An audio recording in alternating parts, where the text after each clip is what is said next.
Let's talk about modeling using these linear functions. For a real-world phenomena that can be modeled linearly, we need to determine what A and B represent. In your Algebra 1 class, you likely learned that A, or M, is the slope or rate of change.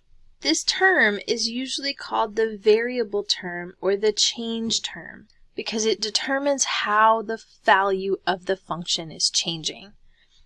And the keywords are amount per something.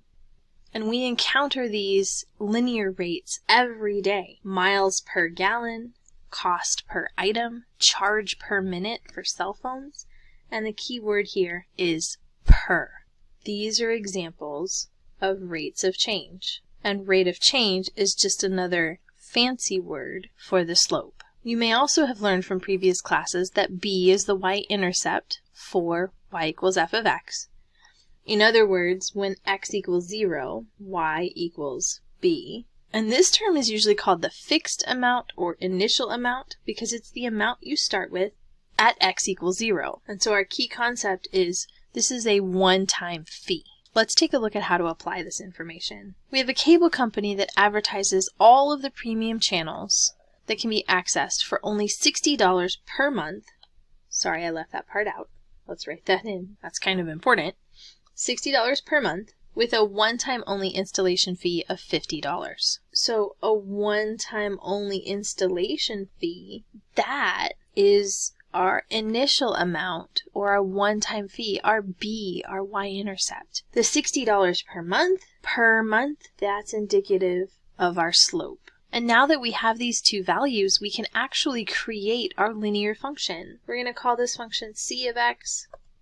So our general form will be mx plus b, but if we put in the numbers that we have, $60 per month plus our $50 one-time installation fee. Notice that x is representing months. So $60 per month plus $50. Our value of x tells us how many months have passed. So find c of 5 and interpret results. I'll evaluate it in my function, 60 times 5 plus 50, and I get 350. It asks me to interpret my results. When you see these words, interpret results, it means you got to tell me what that number 350 means.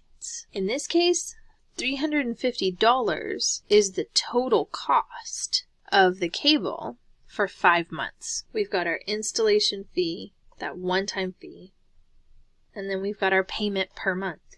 And that's how we can get our answer. One more concept in this section is that of midpoint. The midpoint is a point, an x, y point. Here we have an example. The life expectancy of a male born in 1990 was 71.8 years, and the life expectancy of a male born in 2004 rose to 75.2 years.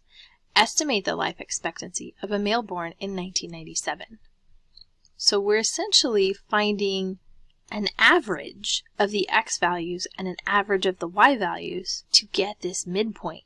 We want to find out what happens in the middle between 1990 and 2004. So first, I'm going to look at these as ordered pairs. So just taking the data out of the problem, we can create two ordered pairs, one for 1990 and 71.8, and the other 2004, 75.2. If we average the x values, we actually come up with 1997. 1990 plus 2004 divide by 2, and we get 1997. We can repeat this with the years, and averaging our life expectancies, 71.8 plus 75.2, divide by 2, I get 73.5.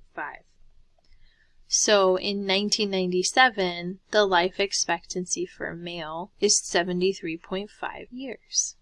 Try to use the concept of midpoints on the next example for the car moving at a constant speed on the highway. I'll give you a small hint. 1 hour the car passes the 103 mile marker. 5 hours the car passes the 391 mile marker. So what mile marker is the car going to pass after 3 hours? Check to see if 3 is the midpoint between 1 hour and 5 hours. And then you can see what mile marker would be between 103 and 391. right in the middle. If you need the answer, you want to check your work, come back to the OneNote, and that answer will be there.